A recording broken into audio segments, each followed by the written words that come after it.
getting into the national conversation of Pinkster. What is Pinkster? It predates Juneteenth as a national holiday for African Americans in this country.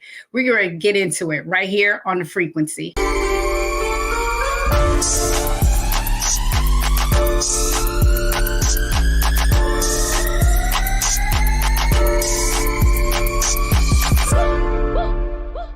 Welcome to another great conversation on The Frequency. I'm your host, Dee Barnes. Thank you guys for tuning in.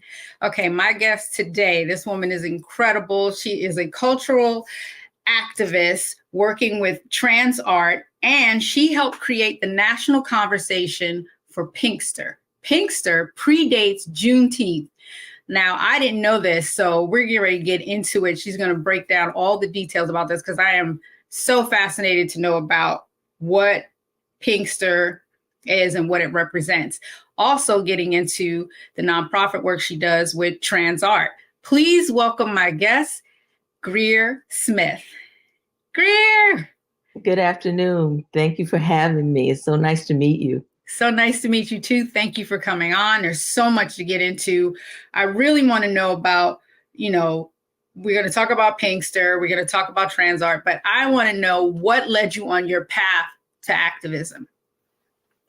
Well, first of all, I didn't look at it as activism. Growing up, when I grew up, a teenager in the 60s, it was a fertile period in our time. Right. There was music and other people were doing the real heavy lifting in terms of activism. And I was fortunate enough to be growing up in Brooklyn, New York. Oh, yes. Which I feel like is the center of the universe. And growing up in Brooklyn and going to Jane's United Methodist Church, my sheroes were people that were doing it. My aunt Shirley Chisholm, she wasn't my biological aunt. Right. I come from a time where we didn't call our parents, friends, and people over 30. We didn't call them by their first names. They were auntie. That's right. And Auntie Shirley was, I had Sunday dinners, after church, after choir rehearsal. So I saw her and could talk to her. And so there was no reason for me not to turn out the way that I've turned out and be interested in what I'm interested in because I saw it every day. What are some of the things that you are interested in? The music, our history, our culture, what Black women have done. I was fortunate enough to go to private school in the beginning of my education. And there's a woman by the name of Dorothy Bostic that started the Little Red Schoolhouse in Brooklyn. Which turned into Junior Academy. And a shout out to anybody that went to Junior Academy because we were doing what people were doing. It was back then, it was Black History, it was Black Negro History Week. Black History Month, but I could do things, we could pick who we wanted to be. One year I was Toussaint Louverture. Wow. And if anybody knows anything about our history, first of all, Toussaint Louverture was not African American, right? And he was a man, and there was nobody to tell me you could not be him and do what he did.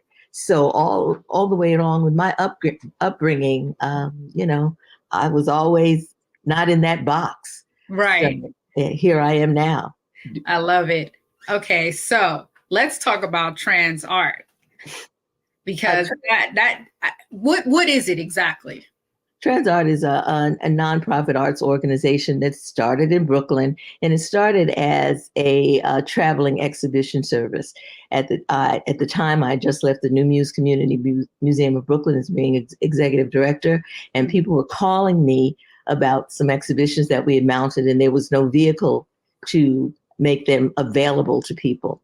So Transart is basically a traveling exhibition service where exhibitions could travel to smaller cultural institutions, schools, libraries. We would make exhibitions that we organized available so they could travel. Now what we do, because it has other connotations that it didn't have 25 years ago, we talk about the transformation, the trans art being able to transform people's lives. So we talk about the transformative power of art and culture all the time. And when you say you went to different schools, was it like, did it elementary, high school, all of them, colleges?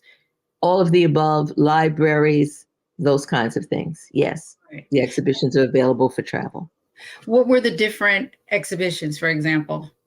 The most popular one was the one on African antiquities. We work with Professor Rosalind Jeffries.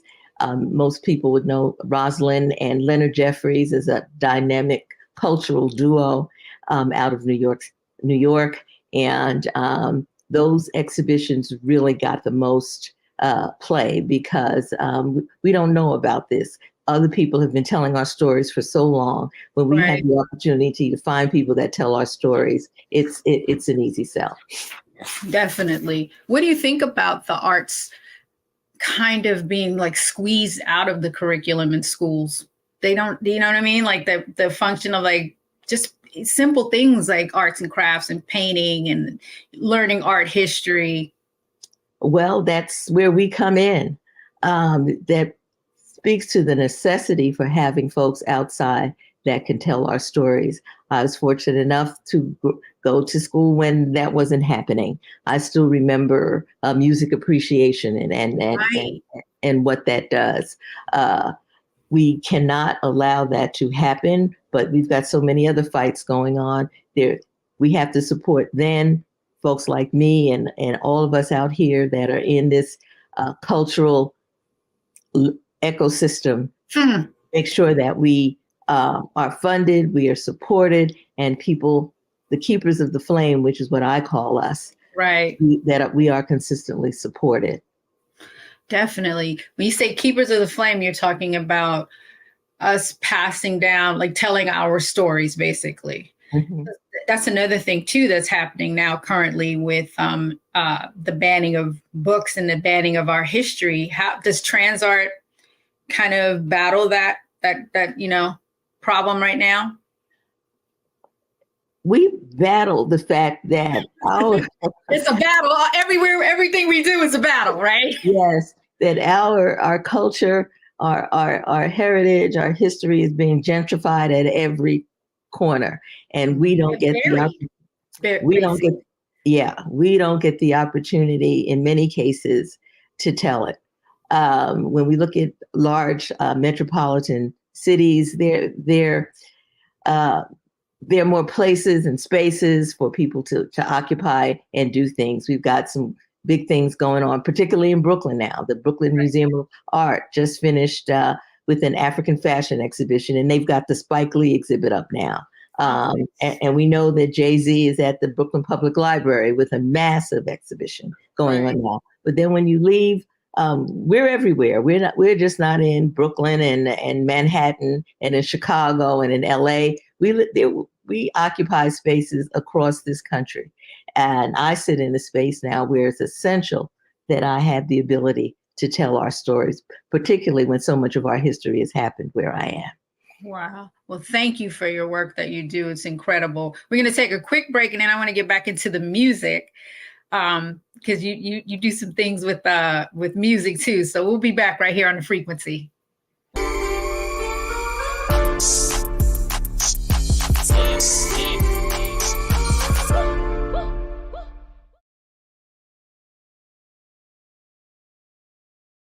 Black Star Network is no punch. A real revolutionary right now.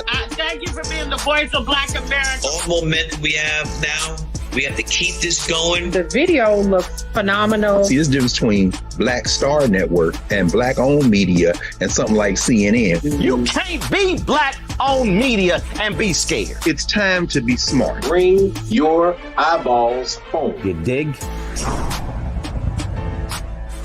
Hatred on the streets, a horrific scene, a white nationalist rally that descended into deadly violence. White people are losing their damn minds.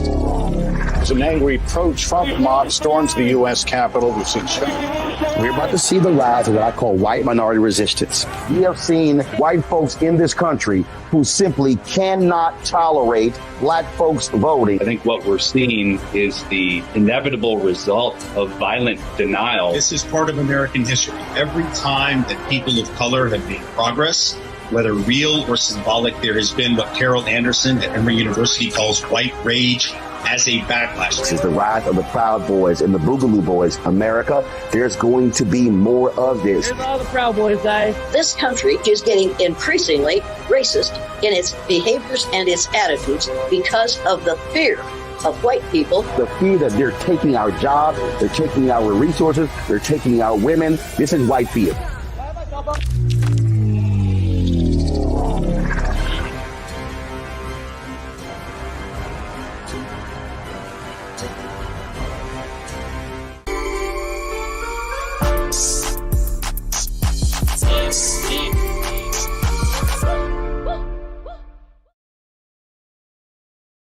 Back right here on The Frequency. I'm your host, Dee Barnes, and my special guest, Greer Smith.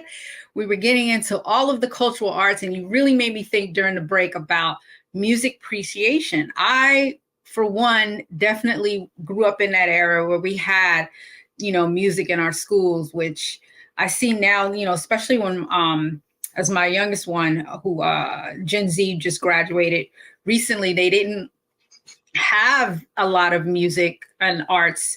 They did have a drama department, but I'm saying, like, as far as the culturalness of the music, like even learning history of music.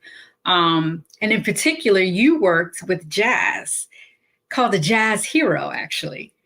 Tell me about that, because I know that that's something that's not taught in schools, the history of jazz, where it comes from. It's an African-American culture that we started it basically, along with other genres of music that stem from African-Americans. But tell me your background with the jazz. Well, basically, you can't talk about jazz and whatever you want to call it. Miles Davis called it black music. You can't talk about it, without talking about the history of this country.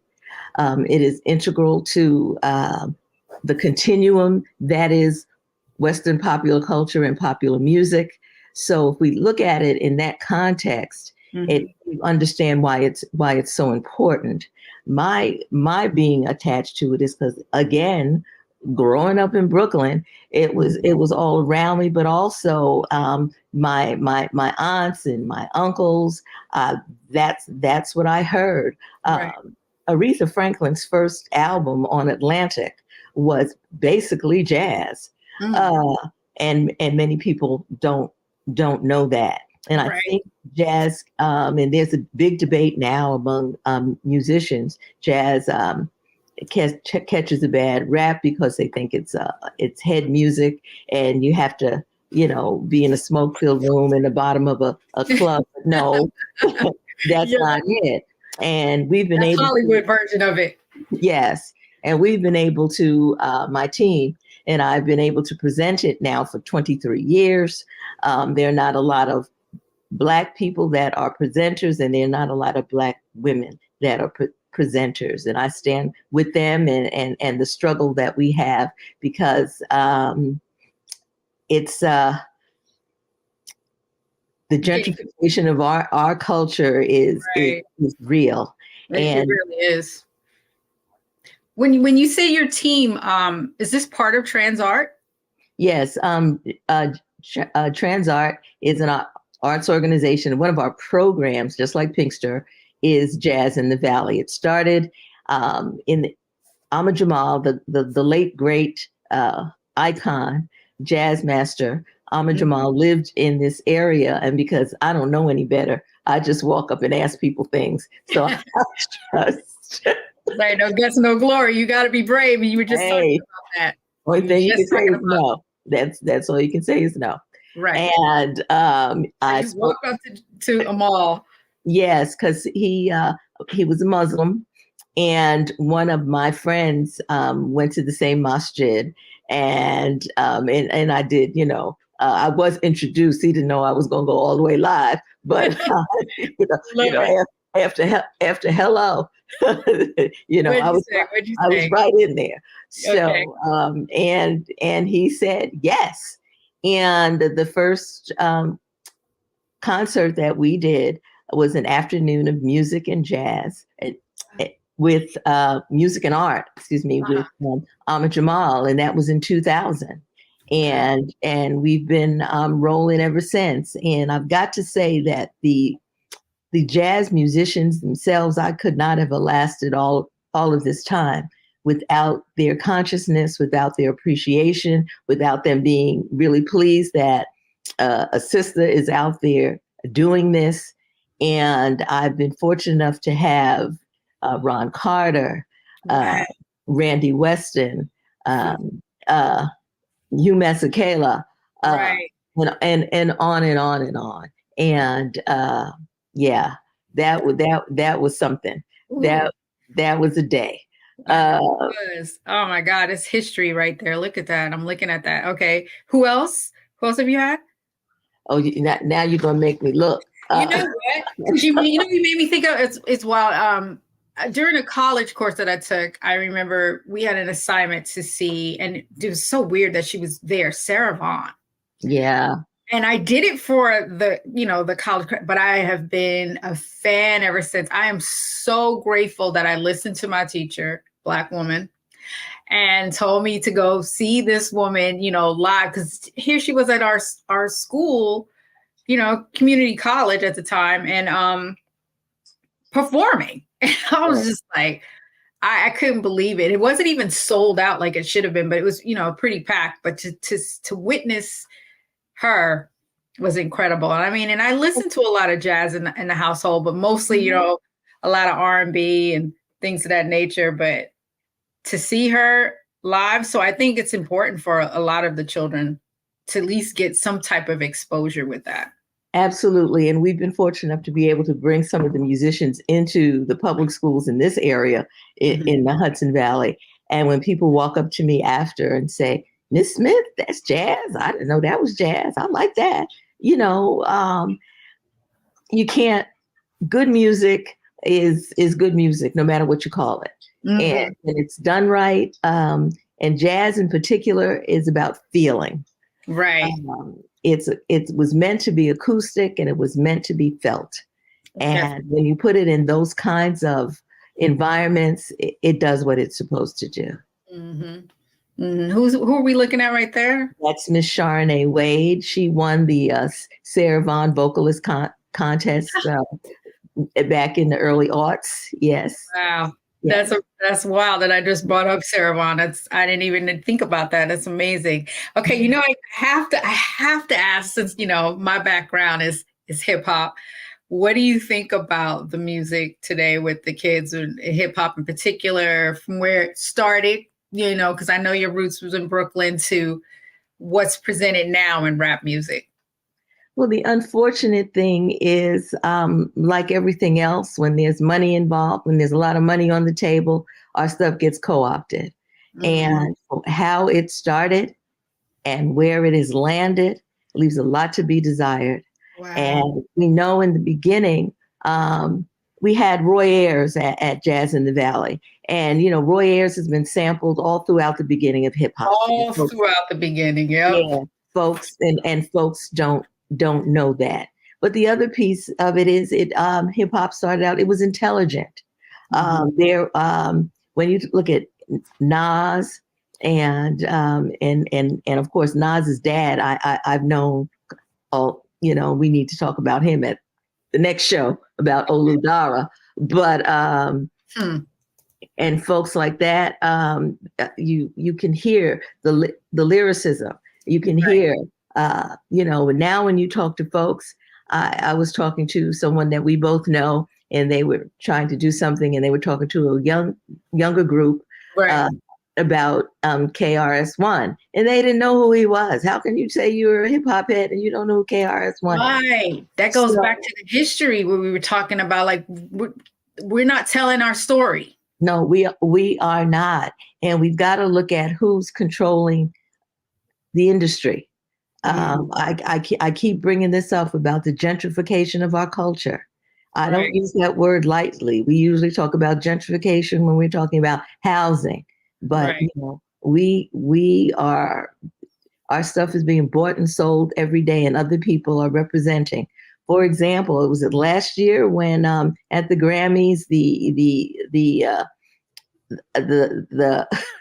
the group from it's not the reggae group that won, you know, was from Australia or something. And that's right. I totally forgot about that.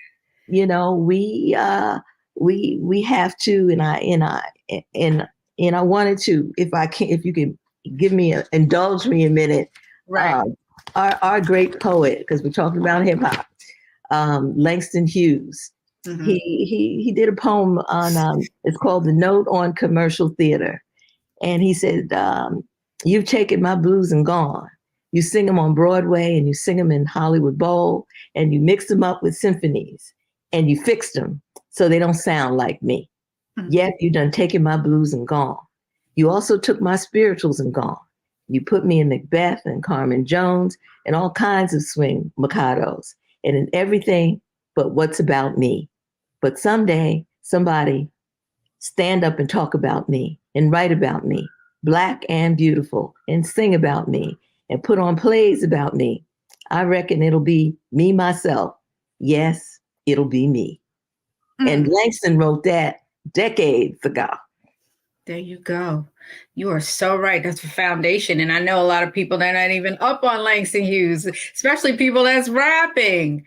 Yeah, so that's why. Thank you for letting me sneak that in. No, I'm glad you snuck that in. That's perfect. You made me think about, and I like Langston Hughes too, but I didn't even think about him as far as hip hop and the poetry in itself. I mean, that's how I got into hip hop. That's how I got into rap, but reading poetry and seeing, you know, you just made me think about a lot. Okay, listen, we're going to take a quick break. When we come back, you just made me think about all of the you know, African Americans and the culture that we have birthed and created here in you know, in America.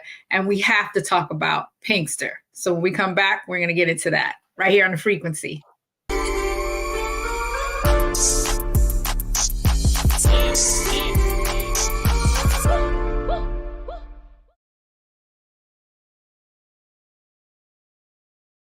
When you talk about Blackness and what happens in Black culture, you're about covering these things that matter to us, speaking to our issues and concerns. This is a genuine people-powered movement. There's a lot of stuff that we're not getting. You get it, and you spread the word. We wish to plead our own cause. Too long have others spoken for us. We cannot tell our own story if we can't pay for it. This is about covering us. Invest in Black-owned media. Your dollars matter. We don't have to keep asking them to cover our stuff. So please support us in what we do, folks. We want to hit 2,000 people, $50 this month, raise $100,000. We're behind 100,000, so we want to hit that. Y'all money makes this possible. Check some money orders. Go to P.O. Box 57196, Washington, D.C. 20037-0196. The Cash App is $RM Unfiltered. PayPal is R Martin Unfiltered. Venmo is RM Unfiltered. Zelle is Roland at RolandSMartin.com. Black Star Network is here. I'm real revolutionary right now. Thank you for being the voice of Black America. All momentum we have now, we have to keep this going. The video looks phenomenal. See, there's a difference between Black Star Network and Black-owned media and something like CNN. You can't be Black-owned media and be scared. It's time to be smart. Bring your eyeballs home. You dig?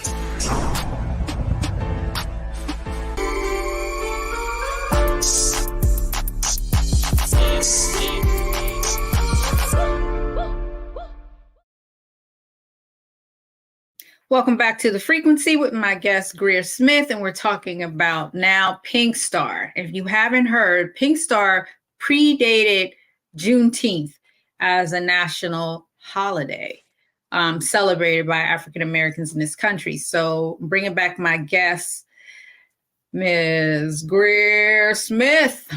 Thank you, sister, for coming on today and breaking this down. This really just really made me like, feel ashamed because I didn't know. And it angered me too, because our history, like you were saying earlier, has been so co-opted and watered down and now buried. I did not know this until I did a little research when I first heard it. And we just had Juneteenth become, officially a national holiday. So I want to talk about the difference in that and your feelings about that also becoming a national holiday. But first, please tell us about Pinkster. Well, Pinkster was a holiday that is a holiday that the Dutch celebrated Pinkster, which is during Pentecost, and people that grew up in the Christian church know that Pentecost is 50 days after Easter, and the belief is that the Holy Spirit came down, and there was a week of feast because of his coming back to the planet.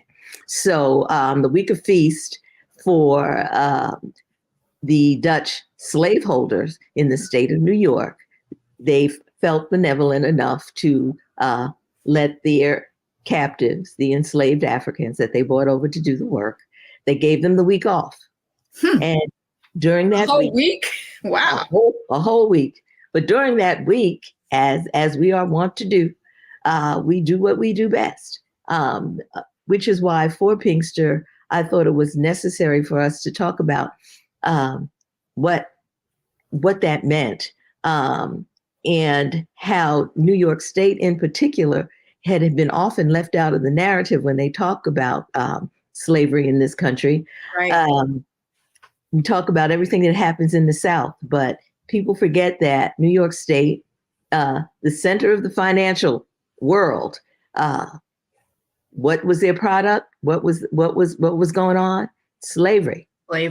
Wow. So you can't talk about it without talking about what was going on in New York State and talking about the Dutch and when they settled New Amsterdam, who came with them. So by the 1700s, folks were here. There were more Blacks in New York State than they were in the South at one point in time. So New York has a lot to do with the history and the systems in this country, and we need to talk about that. So me living here now in the Mid-Hudson Valley, I thought it was necessary to talk about, in terms of the culture, what that was. Right. And I'd like to take credit for reintroducing this to this, but I can't. Conversation.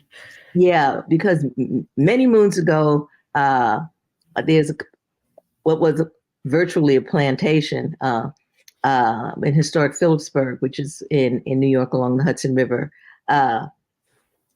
Pearl Primus and Chief Hawthorne Bay were practitioners of African dance and music, and they worked with them in celebrating and talking about Pinkster and what the African presence meant to the development of this country.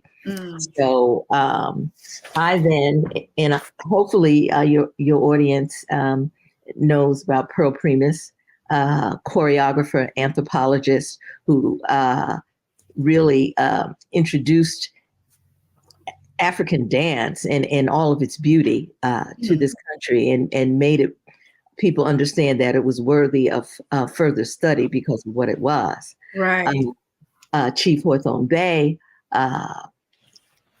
percussionist, master percussionist, played with jazz musicians, but also when Olatunji came in the 60s, in that album, that seminal album, Drums of Passion, there were 3 drummers. Sounded like a group of 30, but it was 3 drummers, and they were all African American. That was Chief Hawthorne Bay, Taiwo Duvall, and Montego Joe. So Pinkster reintroducing this is part of that continuum and making it contemporary. And also, when you live in an area that has no industry, cultural tourism is something that's real. and that's the fastest growing portion of the tourism dollar, and we need to lay claim to it, and that's what Pinkster does. And during Pinkster, back to your original question, during Pinkster, African captives were given that week off, and during that time, we celebrated in the way that we celebrate our lives, right. our spirit, who we are. And of course, the Dutch, like the Europeans, seeing what we do. Well, what we were doing was far more exciting than what they were doing. And it morphed into a total African celebration. Right. Okay. So in comparisons to Juneteenth, and why do you go ahead? I'm sorry. I don't like to compare it because it's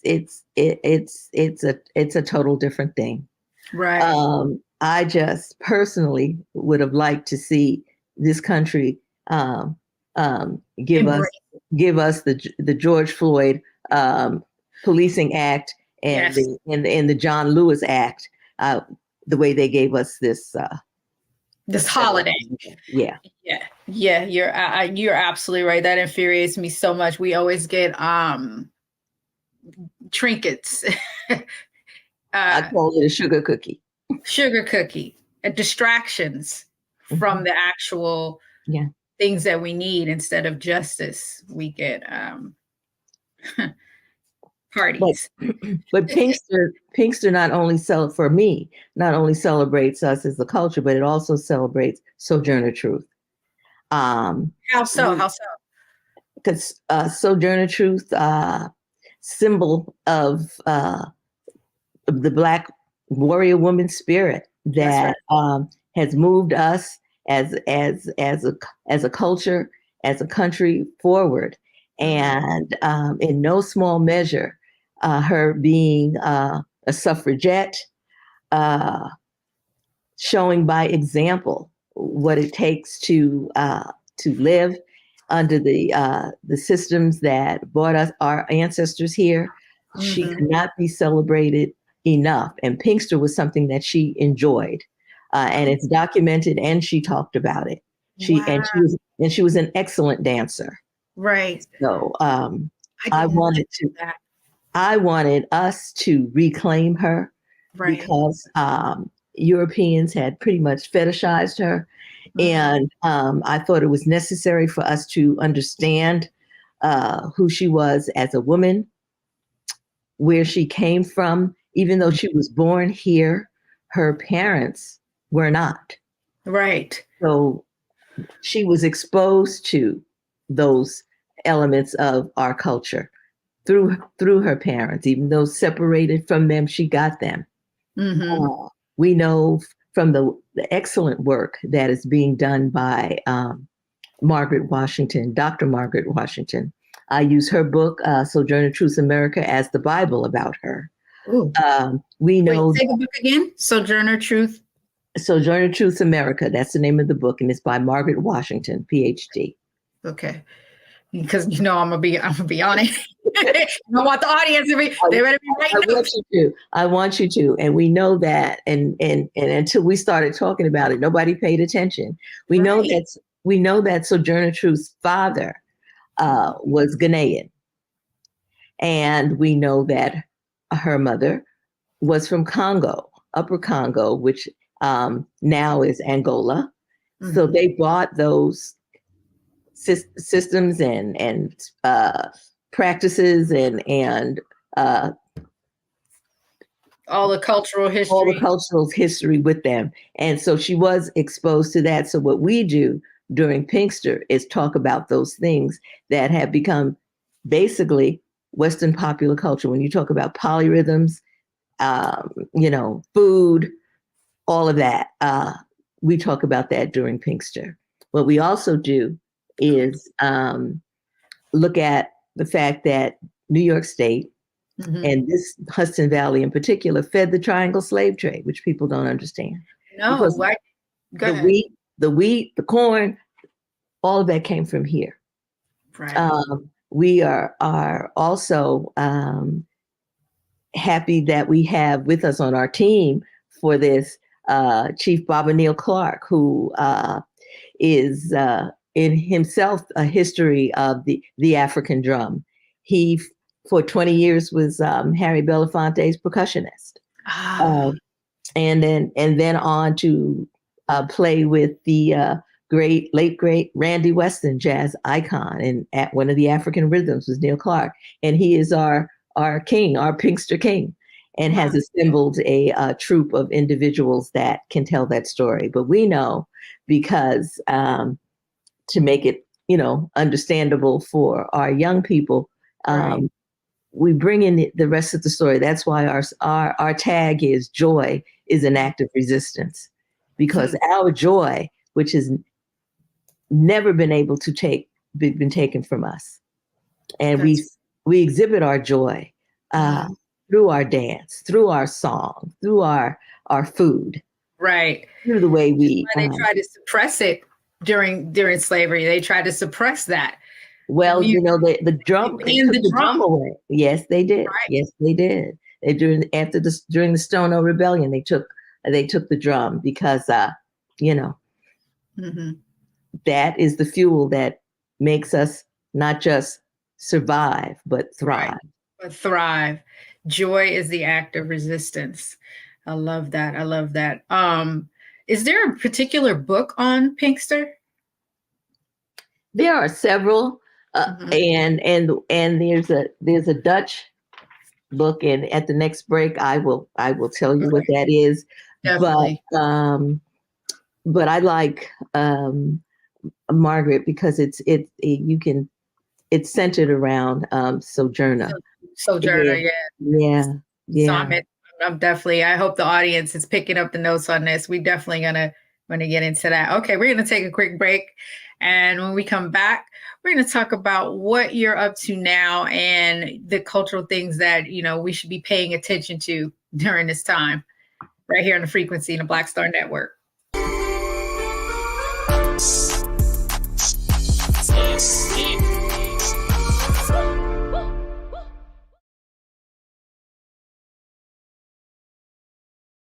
Hi, I'm Dr. Jackie Hood Martin, and I have a question for you. Ever feel as if your life is teetering and the weight and pressure of the world is consistently on your shoulders? Well, let me tell you, living a balanced life isn't easy. Join me each Tuesday on Black Star Network for A Balanced Life with Dr. Jackie.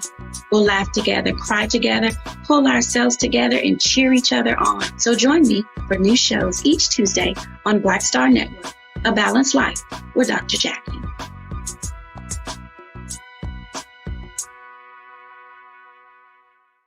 When you talk about blackness and what happens in Black culture, we're about covering these things that matter to us, speaking to our issues and concerns. This is a genuine people-powered movement. There's a lot of stuff that we're not getting. You get it, and you spread the word. We wish to plead our own cause.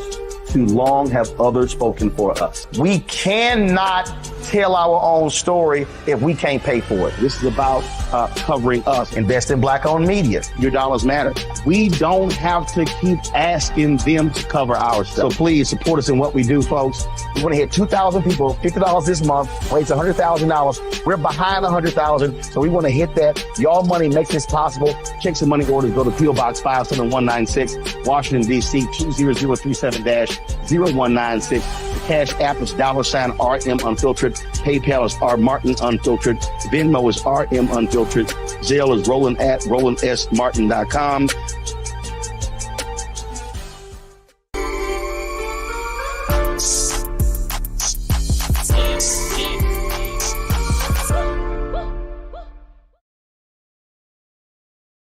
Back right here on the Frequency. I'm your host, Dee Barnes, and my guest, Greer Smith. We were just talking about Pinkster, Miss Greer Smith, or I'm trying not to call you Miss Smith, but Greer, come on and join us. Something that you made me think about earlier, we were talking, and heavily talking about Pinkster and Sojourner Truth. Everything seems to rely on Black women in particular, doing the heavy lifting. And you know that phrase, we're not your mule. But it seems like everything still falls back on Black women. I mean, look at the work that you're doing and making sure that, you know, our history is being told and that the arts are being seen. And so what do you feel about, how do you feel about that with Black women doing the work? I feel privileged to be able to do it. And I also, because I've gotten that privilege and been and was able to call Auntie Shirley, and see that. And see my grandmother and my mother do the work that they've done, I feel a responsibility that I have to, keeper of the flame, I have to do that. Right. I have to, could no less do that, because we still, you know, what is that thing?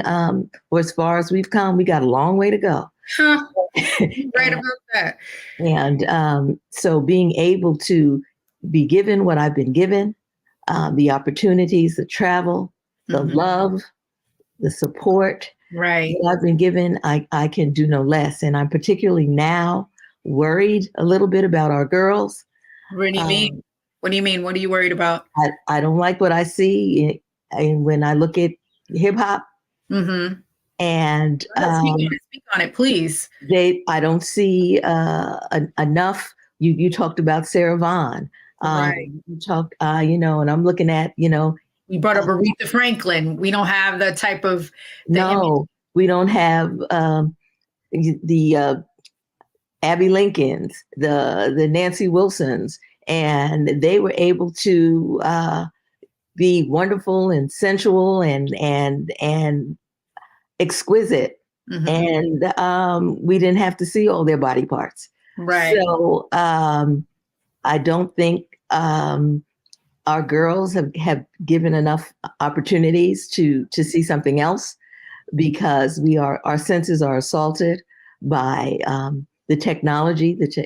The technology in many cases is not our friend. Right. When it comes to that. So the ability to produce content, I think, is a responsibility. Alternative content to what is so plentiful out here makes it hard. But right. those of us that still do it, you know, I'm here. Mm-hmm. I hear you. I just have to push back on that for one moment. You don't feel that, you feel we're over sexualized, the young women, or do you feel like they have, you know, agency over their sexuality? Because that's the mindset. That's the debate. That's the debate. And I come from, I've always had agency. I'm out of the quote unquote sexual revolution, as it was. You know, so this, I think, is a false equivalency. Ooh. I don't think that's a real conversation. I love that you said that. No, continue. Go ahead. I'm sorry. I'm trying not to, you know, I don't want to get on my soapbox, but I am pro women. I am pro sex. Right. You know, don't get me wrong. Yes. But I think, like anything else, you become desensitized. I think our men have become desensitized because violence. It's always in our face. It's always in their faces, and there's no requirement to treat with respect. Right. And also because I you know, I like sex is, you know, the mystery of it all, the nuance, the subtlety, you know. There's none of that. There's none of that. Everything's out in the open, especially because, as you said, you mentioned technology. It's right there. It's easy access for everyone. Yep. Right. So what do you feel like? How do we get back to a sense of that? That, because I was just talking about this earlier about there's a sense of community that's lost. We don't have that, you know, where we're looking out for each other. I feel like that's lost. I think we have to begin to use our power for good. This vehicle, this platform that you have is wonderful. We need to collectively look at all our platforms, those of us that share the same consciousness and like-mindedness, and that's how it begins. First, understanding that we do have a responsibility and seeing what we have in our hands to be able to make that change. If we don't, who will? Right, exactly. I agree with you. Okay. Yes. You've given me a lot to think about, and you've definitely given the audience a lot to think about. And I know it's definitely a challenge because like you said, the false equivalency, though, that hit me really hard because that is the mindset of the youth today. Like they have agency. They own their sexuality, and we can be as nasty as we want to be, and we can do whatever we want type of vibe, because and I honestly, I feel like we should be allowed to express ourselves like that. We should be allowed to present ourselves and own that. But I understand your point that it shouldn't be the only thing we see. And that's what happens because we don't own anything. I was just going to go there. And money. We're not controlling the narrative. No, we do not. Of our culture. Exactly. We are being gentrified all over the place, we do not own ourselves. We need to support Black Star Network. Exactly. And people like that. We don't have that. If we got to follow the money. When you follow the money and you see where it ultimately is, that's how you know who we see every day, who works. I can think of people whose names I don't know, who have, talent is questionable. And I think about some young sister sitting in Oakland, California, sitting in Brooklyn, New York, sitting in North Carolina, who can really sing, right? And can't get a shot because they're not looking a certain way or saying or something, and that still exists. And those of us that are part of this cultural ecosystem, that have budgets that are under $1 million, we're working really hard, right, to counter that message. Absolutely. To counter that message. That's what we need. We need more of it. We need to flood. We need to change the narrative. We need to change the frequency, because everything right now is low vibrational. So we need to raise conversation. Yes. I mean, we should be able to do a lot of things. We should be able to walk in Central Park in the middle of the night, but we can't. We can't. No. And you mean that from being an African American, or you mean that from being a woman? Because being a woman. Being a woman, forget about the Black part, but just being, you can't do some things because the society does not let that happen. When we get to a place where there's no confusion about who we are as women, as people, and our rightful place on the throne, we throw this queendom thing around all the time, but the throne is not there for us. Right. You said we throw this queendom thing around. What do you mean? Yes. Queen. Queen this, queen that, and it's not happening. It's not happening. We're not acting like it. We're not being treated like it. We're not being protected. No. I mean, I wore Malcolm today because I was thinking about it. The most, unprotected, neglected, disrespected African American women, Black women in particular. And we are still saving the nation at every turn. At every turn, and saving ourselves in the process. We have to. We have to. We have to. All right, you guys, this conversation is getting hot. I love it. I love it. You brought up some great points, and I appreciate you for speaking on that, because we need to hear it. And I think, I'm so grateful that, Roland has given us this platform, a Black Star Network, to counter the message and, to counter the narrative and to speak up on it. And I'm so glad you did. I really appreciate you for that. We're going to take a quick break. We'll be back on The Frequency.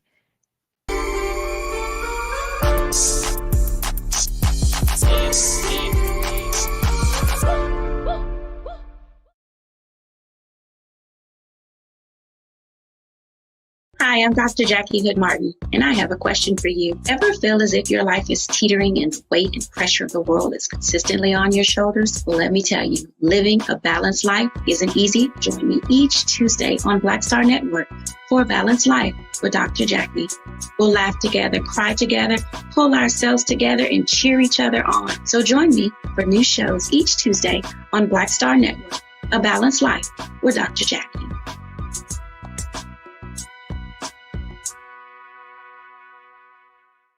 When you talk about blackness and what happens in Black culture, we're about covering these things that matter to us, speaking to our issues and concerns. This is a genuine people-powered movement. There's a lot of stuff that we're not getting. You get it, and you spread the word. We wish to plead our own cause. Too long have others spoken for us. We cannot tell our own story if we can't pay for it. This is about covering us. Invest in Black-owned media. Your dollars matter. We don't have to keep asking them to cover our stuff. So please support us in what we do, folks. We want to hit 2,000 people, $50 this month, raise $100,000. We're behind 100,000, so we want to hit that. Y'all money makes this possible. Check some money orders. Go to P.O. Box 57196, Washington, D.C. 20037-0196. The Cash App is $RM Unfiltered. PayPal is R Martin Unfiltered. Venmo is RM Unfiltered. Zelle is roland@rolandsmartin.com.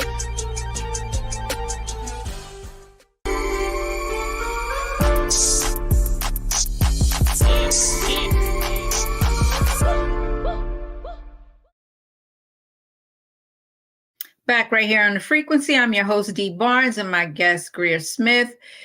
Greer, Sister Greer, you made me think about it. Cultural activist, Greer Smith. And thinking about just that in general, like cultural activism, it's more relevant now than I thought about in the beginning. Like, I was like, okay, yes, but we need that. We need that. It's just like what you were saying about how we have to tell our stories and change and control, as much as possible, the narrative. So what does cultural activism mean to you? It means doing the work, telling the story, providing opportunities for our most talented folks to produce, perform, present. Mm-hmm. Getting the message out there. Yeah. Getting it out there. Do you ever go ahead? I'm sorry. No, I was going to say it's simply that. It's not any magical thing. Before it wasn't, Right. We can think about a period of time when every street corner in every city, the brothers were out there in harmony, right, singing. Mm-hmm. And no, it is important because there's a need for it. Like, there's such a need for it. It's like there's this void that's becoming bigger and bigger and bigger, and it's missing generations, so to speak. We used to have that generational thing where we pass on the story. I mean, this goes back to Africa, correct? Mm-hmm. Passing on the stories of our ancestors. I think, like I was talking about, that sense of community is missing. And I think cultural activism definitely helps fill in that gap. How do we get the message out there, though, to more people? I mean, I know we have the platform like this, but the technology, we have to somehow use that too, because that's what the kids, I mean, for example, most of these kids are getting their information from TikTok. You know what I mean? These little apps and things of that nature. Nobody's picking up books anymore. And then, when they do want to pick up a book, the books are banned. You know what I mean? They got to go seek it out and find it. And just the misinformation that's happening also with technology too. You're not getting the full, you have to really be discerning with the information that you're taking in, because not all of it's accurate. So then we have the whole thing with AI. I mean, how do we keep the cultural activism going? Merely by getting up every day and doing it. It sounds simplistic, but it is. But it is. whenever you gather, and that's what Pinkster did. And that's why it was so important for NASA to keep us from congregating, because they knew if we did, we would spread the word.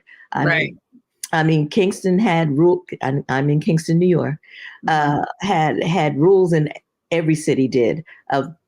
First, it was more than 12 Black people could not gather. Then it got down to 5. I mean, isn't that still the problem today? I mean, if we were gathered, all of a sudden the police show up. Yeah, exactly. And that's why it's so important to tell the story, because it's the same story. I was in a meeting last Friday, a woman whose group started a dance company, and I used to book her 25 years ago. And she said, my God, we're having the same conversation. I said, yes, we are. For as much, that's the other thing that the technology has, and the few people that we have that are mega stars or whatever, and we're too involved with celebrity, we're having the same conversation because the focus is on them, but everybody else is left here at the bottom trying to figure it out. And we have that responsibility, and we have to continue to show up where we are. Right. Well, I want to thank you for continuing to show up with your work, with spreading the message about, Pinkster. I'm getting ready to jump into that book, the Sojourner Truth book that you recommended for sure. I can't wait. Just thank you. Thank you for doing the work. I hope it's not thankless for you. I hope it's not, I know it's something you're passionate about. And you feel like you're on a mission, right? To do it, Yeah. It comes out, I hate the stereotypical angry Black woman, but that anger is passion. Somebody pointed that out to me the other day. Yeah, it's passion. You have to be angry. Because if you're not, that's the fuel. It's like rocket fuel. It just propels you, keeps propelling you forward. And I would say to anyone that is anywhere, when you got 5 people in front of you, tell the story. There you go. Tell the story. But thank you for sharing your story with us here on The Frequency. It's been an honor to meet you. You've given me so much to think about, and you've given the audience a lot to think about too. And I hope everybody catches up with everything that you're saying.